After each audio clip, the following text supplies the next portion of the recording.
الحمد لله حمدا كثيرا طيبا مباركا فيه. اللهم لا أحصي ثناء عليك أنت كما أثنيت على نفسك.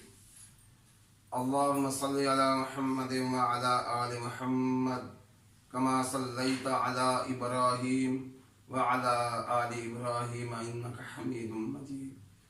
اللهم بارك على محمد وعلى آل محمد كما باركت على إبراهيم وعلى آل إبراهيم إنك حميد مجيد. Dear students, السلام علیکم ورحمۃ اللہ وبرکاتہ.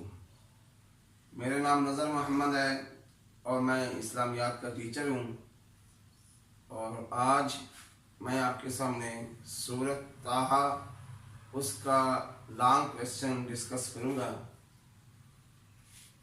پچھلی سورۃ مریم، اس میں تفصیلی تذکرہ تھا حضرت عیسیٰ علیہ السلام کا، جبکہ سورۃ طٰہٰ میں تفصیلی تذکرہ ہے حضرت موسیٰ علیہ السلام اور ان کی زندگی.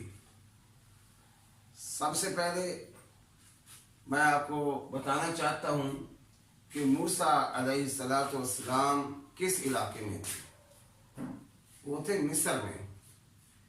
مصر کی لوکیشن بحر احمر، ریڈ سی، یوں سمجھ لیں سعودی عرب سے آپ شمال مغرب کی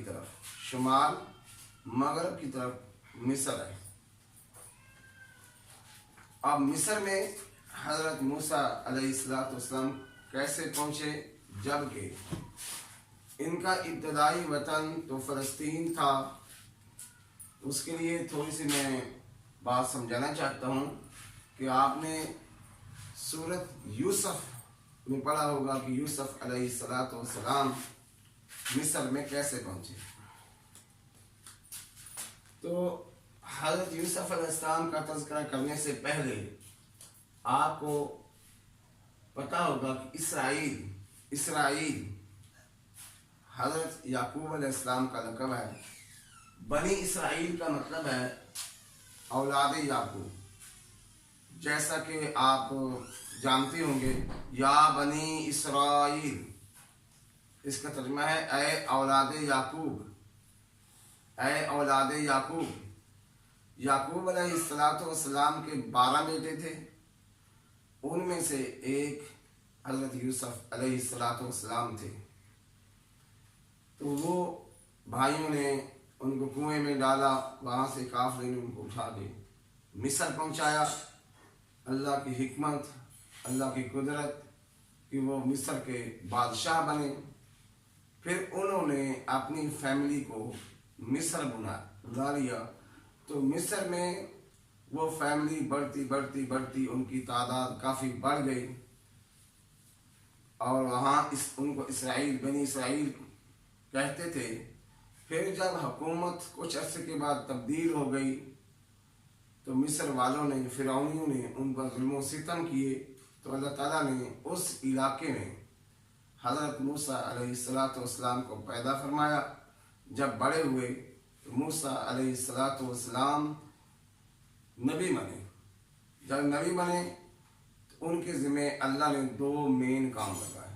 ایک فرعون کو دعوت اور دوسرا بنی اسرائیل کی آزادی.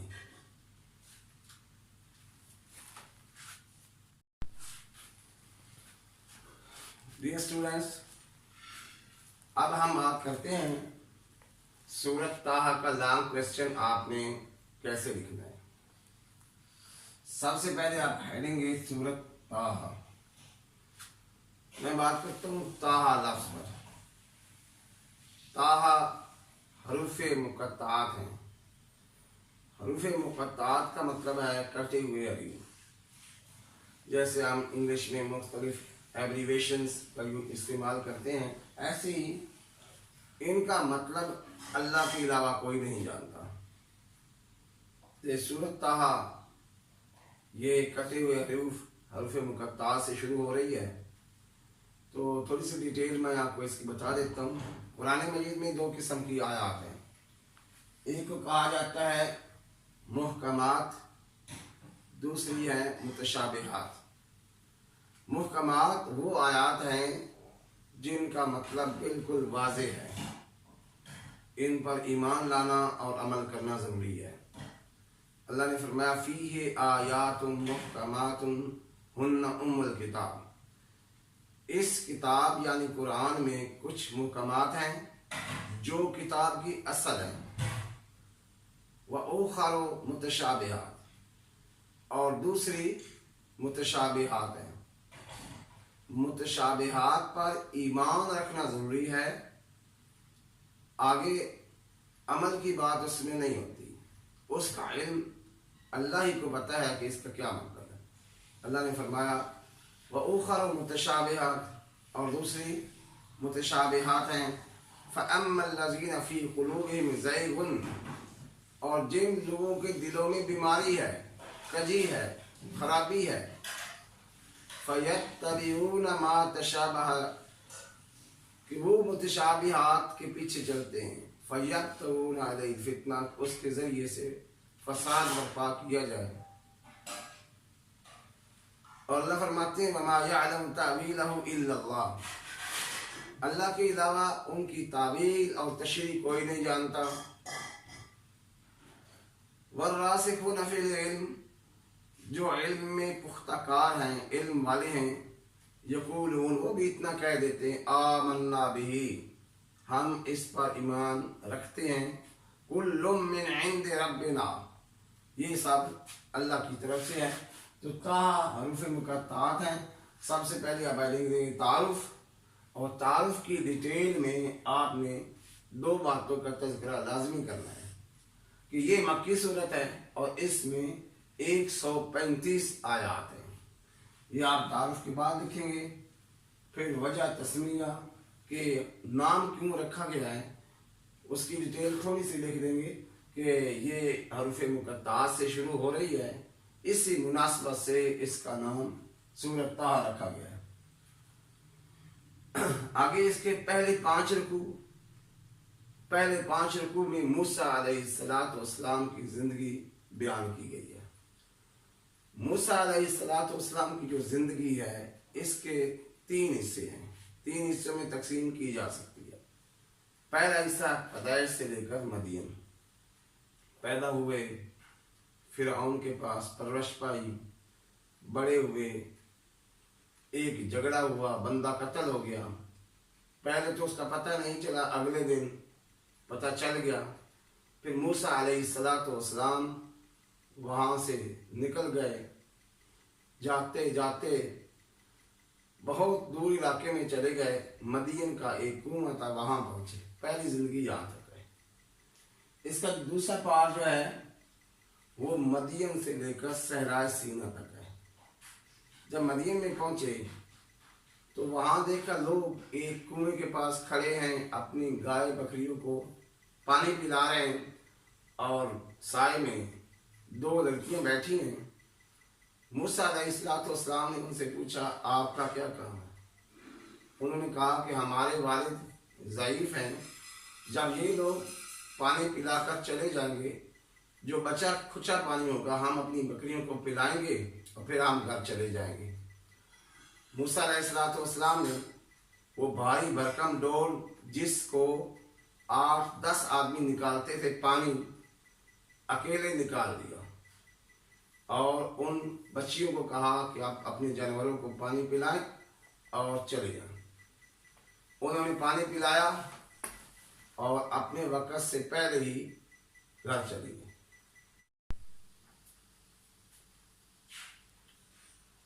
جب بچیاں پانی پلا کے گھر چلی گئیں تو وقت سے پہلے گئیں، تو ان کے والد صاحب نے پوچھا کہ آج آپ جلدی آ گئی ہیں۔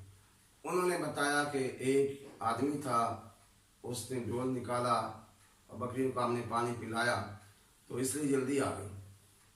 دراصل یہ حضرت شعیب علیہ السلام اللہ تعالیٰ کے نبی تھے۔ انہوں نے کہا کہ آپ اس بندے کو بلا کے لائیں، ہم ان کو مزدوری دینا چاہتے ہیں جو انہوں نے ہماری خدمت کی ہے۔ ان میں سے ایک بچی گئی اور موسیٰ علیہ السلام کو بلا کر لے آئے۔ جب گھر آئے تو ان کے والد صاحب نے کہا میں ضعیف آدمی ہوں، اگر آپ 8 یا 10 سال ہماری خدمت کرتے ہیں تو ہم ایک لڑکی کی شادی آپ کے ساتھ کر دیں گے۔ یہ بات طے ہو گئی۔ انہوں نے 8-10 سال وہاں خدمت کی، پھر ان کی شادی ہوئی۔ شادی کے بعد وہ اپنے وطن کو لوٹے۔ جب اپنے وطن کو لوٹے تو راستے میں ایک جگہ ان کو آگ نظر آئی، روشنی نظر آئی۔ موسیٰ علیہ السلام نے اپنی اہلیہ سے کہا کہ آپ یہاں رکیں، میں آگ کا پتہ کرتا ہوں یا کوئی راستہ معلوم کرتا ہوں۔ جب وہاں پہنچے تو وہاں سے آواز آئی فَخْلَعْ نَعْلَيْكَ إِنَّكَ بِالْوَادِ الْمُقَدَّسِ طُوًى، اپنے جوتے اتاریے، آپ ایک پاکیزہ وادی میں۔ اللہ نے نبوت سے سرفراز فرمایا۔ اللہ نے موسیٰ علیہ السلام کو نبوت عطا کی۔ تو موسیٰ علیہ السلام نے چند گزارشات کی اللہ کے سامنے، وہ ہمارے سلیبس کا حصہ ہے ترجمے میں، اس پر انشاءاللہ بات کریں گے کل کی ویڈیو میں۔ تو یہ مدین کے کنویں سے لے کر صحرائے سینا تک موسیٰ علیہ السلام کی زندگی کا دوسرا حصہ ہے، جبکہ صحرائے سینا سے لے کر موت تک یہ پارٹ 3 ہے۔ جو زیادہ ترجمے پر بات ہے یہ پارٹ 2، اس پر بات ہے ترجمے میں۔ تو یہ آپ نے پہلے 5 رکوع میں موسیٰ علیہ السلام کی زندگی کی کچھ ڈیٹیل بتا دینی ہے، پھر سورۃ طٰہٰ کی فضیلت ہیڈنگ ہے۔ یہ کچھ صورتوں کے بارے میں اللہ کے نبی صلی اللہ علیہ وسلم نے فرمایا تھا یہ میرا قدیم مال اور قیمتی اثاثہ ہیں، قدیم مال اور قیمتی اثاثہ ہیں، ان میں سے ایک سورۃ طٰہٰ بھی ہے، یہ لکھیں گے۔ پھر اس میں حضرت عمر فاروق رضی اللہ تعالی عنہ کے ایمان لانے کا واقعہ بھی تھوڑا بیان کر دیں گے، کیونکہ انہوں نے جو تلاوت سنی تھی وہ سورۃ طٰہٰ کی تھی۔ ڈیٹیل آپ کو پتہ ہے کہ وہ نبی علیہ السلام کو شہید کرنے کی غرض سے نکلے، راستے میں پتہ چلا کہ ان کے بہن اور بہنوئی ایمان لا چکے ہیں، گھر واپس لوٹے، ان کو بہت مارا پیٹا، پھر کہا اچھا مجھے سناؤ جو آپ پڑھ رہے تھے، تو انہوں نے سورۃ طٰہٰ کی کچھ آیات سنائیں۔ جب آیات سنائیں تو ان کے دل پر بڑا اثر ہوا، رونے لگے اور ایمان قبول کیا۔ اس کا تذکرہ آپ کر دیں گے، حضرت عمر فاروق رضی اللہ تعالیٰ عنہ کے ایمان لانے کا تذکرہ۔ سورۃ طٰہٰ کا خلاصہ کیا ہے؟ موسیٰ علیہ السلام کا تفصیلی ذکر، اور اس کے بعد توحید، رسالت اور آخرت۔ یہ 3 بنیادی عقائد ہیں، توحید، رسالت اور آخرت۔ اس پر ڈسکشن ہر نبی نے کی ہے، اور یہ بنیادی عقائد ہر امت میں رہے ہیں۔ یہ ڈسکشن کرنے کے بعد آپ اس کے مضامین، ان کے بلٹس بنائیں گے اور مضامین کو ڈسکس کریں گے، خاص کر موسیٰ علیہ السلام کی زندگی کے مراحل کا تذکرہ کر دیں، اور اس کے بعد آپ لکھیں گے آخری 3 رکوع میں کیا بیان ہوگا، کیونکہ پہلے 5 رکوع تھے، یہ 3 ٹوٹل ہو گئے 8 رکوع۔ اس میں توحید، رسالت، آخرت کا تذکرہ ہے، اور اللہ کی قدرتوں کا بیان ہے، اور آدم علیہ السلام کی زندگی کا قصہ ہے، اور نافرمانوں کا انجام۔ اور ایک بات اور کہ اللہ کا ایک قانون ہے، اللہ کا ایک قانون ہے، کسی قوم کو اللہ رب العزت بہت جلدی تباہ و برباد نہیں کرتے، اس کو مہلت دیتے ہیں، اس کو مہلت دی جاتی ہے۔ اگر اللہ تعالیٰ کسی غلطی اور گناہ پر اسی وقت سزا دینا شروع کر دیں تو دنیا میں چلتا پھرتا کوئی انسان نظر نہ آئے۔ اللہ رب العزت مہلت دیتے ہیں، جب کوئی قوم اس مہلت سے بھی فائدہ نہیں اٹھاتی تو پھر اللہ کا عذاب اس قوم پر آ جاتا ہے۔ اور اس کے بعد آخری بات آپ لکھیں گے عملی نکات۔ عملی نکات کیسے لکھنے ہیں؟ آپ نے ہیڈنگ دے کے اس کی باتیں لکھنی ہیں۔ اور اسٹوڈنٹ ایک بات یاد رکھیں، عملی نکات صرف لکھنے کی حد تک نہیں ہیں،